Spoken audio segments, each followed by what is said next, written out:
இறைவனை இப்படித்தான் வணங்கணும் அப்படின்னு ஒரு ஸ்ட்ரிக்டான வழிமுறைகள் ஏதாவது வகுத்து வச்சிருக்கிறாங்களா? அதை பற்றி ஏதாவது சொல்ல முடியுமான்ற மாதிரி கேட்டிருக்காங்க சார். ஸோ அதுக்கு ஏதாவது வழிமுறைகள் உண்டா சார்? பொதுவாகவே இறைவனை வணங்குறதுக்கு மெனக்கிடணும் அப்படிங்கிற ஒரு வார்த்தை தேவை. அவரை கும்பிட்றதுக்காக மெனக்கிடணும். இப்போ திருப்பதிங்கிறது எங்கேயோ இருக்குது, ஒவ்வொருத்துக்கும் ஒரு டிஸ்டன்ஸ் தான். நீங்கள் போகிறவங்க அவ்வளோ பேர் லைஃப் நல்லா இருக்கா, அதில் ஒன்றும் டவுட் இல்லை. ஏன்னா நம்ம மெனக்கிடுறோம். எப்படிங்க எதை வச்சு சொல்கிறீங்க? நீங்கள் வேணால் பாருங்கள், போகும்போது என்னென்னமோ பேசிட்டு போவோங்க எல்லாரும். அந்த மலை மேலே ஏறும்போது அவரை தவிர எதுவும் ஞாபகத்துக்கு வர்றது. கடவுளுக்காக நீங்கள் மெனக்கணும். சில பேர் வேலைக்காக அமெரிக்காவுக்கு போயிட்டாங்க, அந்த குலதெய்வத்தை கும்பிட்றதுக்காக மெனக்கிட்டு இதுக்குன்னே வருவாங்க கும்பிட்டுட்டு திருப்பி போவாங்க. அடுத்த வருஷம் வர்றதுக்குள்ளே பார்த்தீங்கன்னாக்கா ஒரு வீடு வாங்கியிருப்பாங்க. வளர்ச்சி, குரோத்து, டெவலப்பிங் இருக்கும். காரணம் தெரியுங்களா? குலதெய்வத்தை பார்க்குறதுக்கு மெனக்கிட்டு செலவு பண்ணார் பாருங்க, மெனக்கிட்டு வந்தார் பாருங்க, அங்கே அவர் கொடுப்பார்.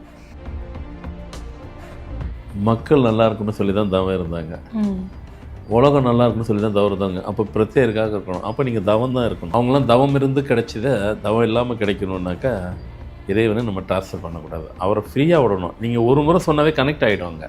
சும்மா சொல்லணும்னு கிடையாது, சத்தம் போட்டே சொல்லக்கூடாது. கோயிலுக்கு போனீங்கன்னா உள்ளுக்குள்ளே சொல்லுங்கள். நீங்கள் உள்ளுக்குள்ளே பேசினா தான் அவர் கனெக்ட் ஆகும்.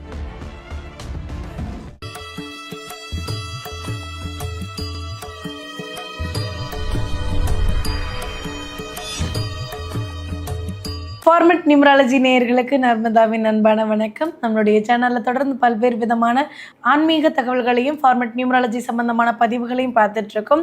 அந்த வகையில் இன்றைக்கி நம்ம பார்க்க போகிற இந்த ஒரு பதிவில் இறைவனை வணங்குறதுக்கு வழிமுறைகள் ஏதாவது உண்டா அப்படின்றத பற்றின தெளிவான விளக்கம் கொடுக்கறதுக்காக நம்ம கூட இன்றைக்கி ஃபார்மட் நியூமராலஜியினுடைய தந்தை டாக்டர் மகா தன்சேகர் ராஜா அவர்கள் அணிஞ்சிருக்கிறாங்க. வணக்கம் சார். வணக்கம்மா.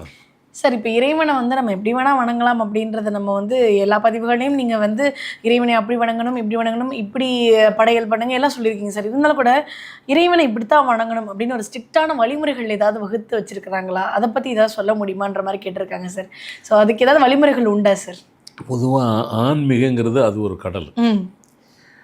அதில் எனக்கு ஆன்மீகம் ஃபுல்லாக நான் தெரிஞ்சு வச்சுக்கிட்டேன், எனக்கு எல்லாம் தெரியும் அப்படின்னு யாரும் சொல்ல முடியாது. ஏன்னா ஒரு கடலுக்குள்ளே போயிட்டு எல்லாத்தையும் நம்ம பண்ண முடியாது. ஆனால் அதையும் தாண்டி சில விஷயங்கள்லாம் இப்போ நான்லாம் சொல்கிறேன் அப்படின்னாக்கா நமக்கு மீறின ஒரு சக்தி அது நமக்குள்ளே ஆட்கொள்ளும், அதை நம்மளை இன்ஃப்ளூயன்ஸ் பண்ணும், அது நம்ம சொல்லுவோம், அவ்வளோதான். சரி, இப்போ என்ன சொல்ல போகிறோம் அப்படின்னு பார்த்தீங்கன்னாக்கா, ஆன்மீகத்தை பற்றி சொல்லணும் அப்படின்னாக்கா நீங்கள் கேட்ட மாதிரி கடவுளை வணங்குறது கூட ஒரு வழிமுறை இருக்கா? இப்போ நமக்கு என்னென்ன பிடிச்சிருக்குங்கிறது ஒன்று, கடவுளுக்கு என்னென்ன பிடிச்சிருக்குன்னு ஒன்று இருக்குது. நாம் நினச்சதெல்லாம் போய் ஒன்றும் இல்லை. இப்போ நம்ம இருக்கிறோம், ஒரு அம்மா அப்பா ஒரு குழந்த, அவங்க நினச்சதை அந்த குழந்தைகிட்ட திணிக்க முடியுமா? அதே நேரத்தில் குழந்தை என்ன நினைக்குதோ அதை அவங்க உள்ள அடாப்ட் அவங்க தான் பண்ணிக்கணும். குழந்தைக்குன்னு சில தேவையானது இருக்கும். ஏதோ பொருள் கேட்கும், டாய்ஸ் கூட கேட்கும், எல்லாம் ஒன்றும் நம்ம நினச்சிட்டு இருப்போம். ஆனால் அதுக்குள்ளே ஒன்று நினச்சிட்டு இருக்கோம், அது இருக்குதான்னு எதிர்பார்க்கும். இது வேணும் வேணும், இது சாரி வேணாம் வேணாம், அது ஓகே இன்னும் என்னடா எல்லாம் ஒன்று நம்ம நினச்சிட்டு இருப்போம். ஆனால் வீட்டுக்கு வாங்கிட்டு பார்த்ததுக்கப்புறம் அதை ரசித்து அதை விளையாடும். அதே தான் நமக்கும் இறைவனுக்கு உண்டானது. அதை வணங்குற வழிமுறைலாம் இருக்கான்னா எஸ் இருக்குது. என்ன அப்படின்னாக்கா அதுக்கு சில இதுக்கெல்லாம் லாஜிக்கெல்லாம் கேட்கக்கூடாது. இப்போது நாம் ஒரு இடத்துல இருக்கிறோம், நம்மளை சுற்றி கோயிலுங்க இருக்கும், ரைட், அது விடுங்க. ஆனால் உதாரணம் தான் சொல்ல போகிறேன். இப்போ சென்னையில் ஒருத்தர் இருக்கிறாரு, சென்னை சுற்றி கோயிலுங்க நிறைய இருக்குது. சென்னையில் இருக்கிறவரை திருநெல்வேலியில் ஒரு கோயில் இருக்கும், இங்கேருந்து டிஸ்டன்ஸில் போயிட்டு போகிறாரு, அங்கே உள்ள கோயில் இவருக்கு தனியாக போய் கும்பிடுவார், இவருக்கு எல்லாம் வேலை செய்யும். அதனால தான் பார்த்திங்கன்னா சில பேர் வீட்டுக்கு பக்கத்தில், எங்கள் வீட்டுக்கு 2 பில்டிங் தள்ளினாவே ஒரு 5 நிமிஷம் நடந்தாவே கோயில் இருக்குங்க. 35 வருஷம் 45 வருஷமாக அந்த கோயிலுக்கு தினமும் நான் போகாமல் மற்ற வேலையை பார்க்க மாட்டேன் அப்படின்னு இவர் நினைக்கிறாரு, அப்படின்னு இவர் சொல்கிறாரு. ஆனால் இறைவன் என்ன சொல்கிறாரு? நீ என்கிட்ட டைம் பாஸிங் போகிற. பொதுவாகவே இறைவனை வணங்குறதுக்கு மெனக்கிடணும் அப்படிங்கிற ஒரு வார்த்தை தேவை. அவரை கும்பிட்றதுக்காக மெனக்கிடணும். இப்போ திருப்பதிங்கிறது எங்கேயோ இருக்குது, ஒவ்வொருத்துக்கும் ஒரு டிஸ்டன்ஸ் தான். நீங்கள் போகிறவங்க அவ்வளோ பேர் லைஃப் நல்லா இருக்கா, அதில் ஒன்றும் டவுட் இல்லை. ஏன்னா நம்ம மெனக்கிடுறோம். எப்படிங்க எதை வச்சு சொல்கிறீங்க? நீங்கள் வேணால் பாருங்கள், போகும்போது என்னென்னமோ பேசிட்டு போவோங்க எல்லாரும். அந்த மலை மேலே ஏறும்போது அவரை தவிர எதுவும் ஞாபகத்துக்கு வராது. எல்லோரும் செக் பண்ணி பாருங்கள், இப்போ எல்லோரும் ரீகலெக்ட் பண்ணி பாருங்கள். ஆமாம், கரெக்டாக தான் சொல்கிறீங்க, வராது. ஏன்னா அவருக்காக மெனக்கிடுறோம். சரி, திருப்பதியில் இருக்கிற அவங்களுக்கு அது இருக்குமான்னு பார்த்தீங்கன்னா இருக்காது. ம். ஏன்னா அவங்க மெனக்கெடலை. அதனால தான் பார்த்தீங்கன்னா டிஸ்டன்ஸ் உள்ள கோயிலுக்கு யாருக்கு போயிட்டு வந்தாலும் அவங்களுக்கு வேலை நடக்கும், அவங்களுக்கு அந்த காரியம் முடியும். பக்கத்தில் இருந்துக்கும். அப்போ பக்கத்துலேருந்து நான் கோயிலுக்கெல்லாம் போகவே கூடாதாங்க, அப்போ தப்பாங்க, நான் சொல்லலை அப்படின்னு.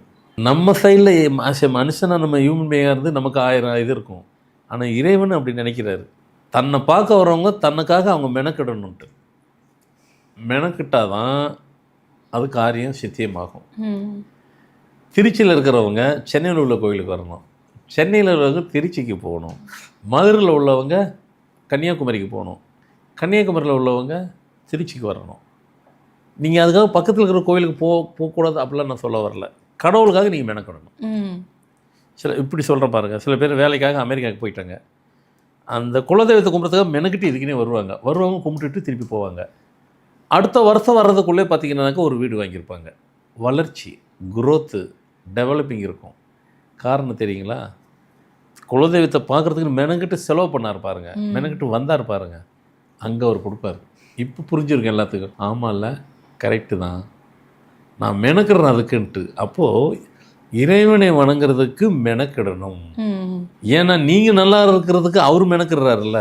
நம்ம போய் இறைவனை கும்பிட்றதுக்கு மெனக்கிடுறோம், இறைவன் நமக்காக மெனக்கிடுறாரு. எவ்வளோ பேர் இருக்காங்க, அவ்வளோ பேர் விட்டுட்டு நம்ம நல்லா இருக்கணும் மெனக்கிடுறாரு. அப்போது அவரை பார்க்குறதுக்கு நாம் மெனக்கிடணும். கண்டிப்பாக. இந்த சீக்ரெட்டு, இந்த லாஜிக் அதை தான் சொல்லுங்க. ஆன்மீகம் ஒரு கடல். இதை நீங்கள் ஒவ்வொரு இதுக்கும் அனலைஸ் பண்ண நிறைய விஷயங்கள் வந்துக்கிட்டே இருக்கும். அதுதான் அது மெனக்கிடங்கிறது. அதனால் கடவுள் தூணில் இருப்பார், துரும்பில் இருப்பார், அதை விடுங்க. அதை தாண்டி மெனக்கிட்டு யார் யாரெல்லாம் எந்தெந்த கோவிலுக்கெல்லாம் போய் செய்யணும்னு நினைக்கிறீங்களோ அங்கெல்லாம் வந்துட்டு அவங்களுக்கு உண்டான அந்த பக்தியும் சக்தியும் கிடைக்கும், பவரும் கிடைக்கும். இன்னும் சில பேர் பார்த்திங்கன்னா கோயிலில் போயிட்டு மணி கணக்கு நின்றுட்டு இருப்பாங்க, நகரவே மாட்டாங்க. கொஞ்சம் தள்ளியா நாங்கள் அடுத்தவங்களாம் பார்க்கணுன்னு சொல்கிற அளவுக்கு நிற்பாங்க. எப்போ உனக்கு என்ன நைட்டெல்லாம் மூடி இருக்கு, இல்லைன்னா விட்டால் 4 நாள் அங்கேயே நிற்பாங்க. அவர் போர் அடிக்கும் அவருக்கு. போதும் போப்பா அப்படின்ற போப்பா இருந்துச்சு, போப்பா முதல்ல போப்பா, கிளம்பு காற்று வரட்டுன்ற மாதிரி. இப்போ நம்ம குழந்தை கூட இருக்குது, குட்டி குழந்தை, அப்பா எனக்கு இது வேணும், அம்மா இது வேணும் அப்படிங்கிட்ட வாங்கி தான் கொடுக்க போகிறோம். காலமரிலேருந்து அது கிடைக்கிற வரைக்கும் கேட்டுக்கிட்டே இருந்தால் வாங்கி கொடுப்பாங்கன்னு வாங்கியே கொடுக்க மாட்டாங்க. ஆமாம், அது உண்மையாக இல்லையா? உண்மைதான் சார். சும்மா டார்ச்சர் பண்ணுற, நீ என்ன டார்ச்சர் பண்ணுற, அதுவே குழந்தை, குட்டி குழந்தை, சும்மா கேட்க என்ன பண்ணுறாங்க, டார்ச்சர் பண்ணுறோன்னு வாங்கி தர மாட்டாங்க. அது அம்மா அப்பாவுக்கு அது குட்டி குழந்தை, கடவுளுக்கு நம்ம எல்லாம் குழந்தை தான். நம்ம குழந்தையே நம்ம டார்ச்சர் சொல்லிட்டு பண்ண மாட்டேன்றோம். இந்த டார்ச்சரை கடவுளை கொடுத்தா அவர் எப்படி பண்ணுவார்? நம்ம எல்லாத்துக்கும் எல்லா லாஜிக்கெல்லாம் கனெக்ட் ஆகும். கடவுள்கிட்ட நீங்கள் போய் வேண்டும் போகும்பொழுது உங்களுக்கு தேவையை ஒரு முறை சொல்லுங்கள். சொல்கிறதுக்குனே போகிறீங்க, அது பக்கத்தில் இருந்தால் தான் உங்களுக்கு போக தோணுது. பக்கத்தில் அது 5 நிமிஷம் இருந்தாங்க, நான் போயிட்டு வந்துடுவேன், போவீங்க.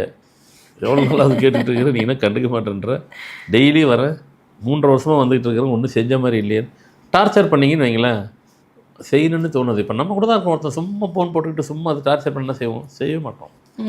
அதே தாங்க, கடவுள்கிட்ட தான் நம்ம பாடமே கற்றுக்கிட்டோம். என்ன அவர் சொல்ல மாட்டேன்றாரு, நம்ம கற்றுக்கிட்ட அனுபவம். கண்ணதாசன் சொன்ன மாதிரி அனுபவம் தாங்க கடவுள்னார். அனுபவம் தான் கடவுளுங்கிற மாதிரி இந்த அனுபவத்தை கற்றுக்கிறதுக்கு தான் நம்ம வாழ்கிறோம். வாழும்போது தான் அனுபவத்தை கற்றுக்கிறோம். கடைசியாக கடவுள்கிட்ட போகிறோம், அங்கே போனாலும் அதே அனுபவம் தான் கிடைக்குது. அதனால் கடவுள்கிட்ட பண்ணும்போது உங்கள் தேவை என்னையும் ஒரு முறை சொன்னால் போதும். இறைவா எனக்கு நான் வீடு நீ வாங்கி கொடுத்துரு, செஞ்சு கொடு, உன் வரலாறு எனக்கு கிடைக்கணும், அவ்வளோதான், விட்டுரு. பக்கத்தில் இருக்குங்கிறதுனால 5 நிமிஷம் தூரத்தில் தான் போது டெய்லி காலம்பரம் ஒரு வாட்டி, சாயந்தரம் ஒரு வாட்டி, டைம் கிடச்சா மத்தியானம் கூட போயிடுவீங்க. மத்தியானம் பூட்டி இருக்கும் கோயில், அதனால் போகல. 2வது நீங்கள் வேலைக்கு போகணும் அப்படின்னா அவர் நினைக்கிறாரு என்ன நீ டார்ச்சர் பண்ணுறன்னு.